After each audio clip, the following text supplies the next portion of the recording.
Dhaka cantonment থানার মাটিকাটা এলাকায় একটি গাড়ি বিক্রির প্রতিষ্ঠানে চাঁদার দাবিতে হামলার অভিযোগ উঠেছে।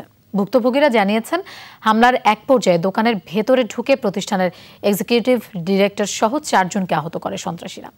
এ ঘটনায় রাতেই থানায় অভিযোগ দায়ের করা হয়। রাত 8:30টার দিকে এই গাড়ি বিক্রির প্রতিষ্ঠানে অতর্কিত হামলা চালায় সন্ত্রাসীরা। ঢাকা ক্যান্টনমেন্ট থানার মাটিকাটা এলাকার প্রতিষ্ঠান বিজেকার। প্রতিষ্ঠান মালিকদের দাবি, দীর্ঘদিন ধরেই তাদের কাছে চাঁদা দাবি করে আসছিল স্থানীয় সন্ত্রাসীরা। বুধবার রাতে কথা কাটাকাটির জেরে প্রথমে হামলা চালায় প্রতিষ্ঠানের দারোয়ানের উপর। প্রথম 2 জন, পরে 5 জন, 7 জন। তারা কাটার দিয়ে মারছে এই জায়গা আর ঘাড়ে, পিঠে 2 জন মিল্লা মারছে।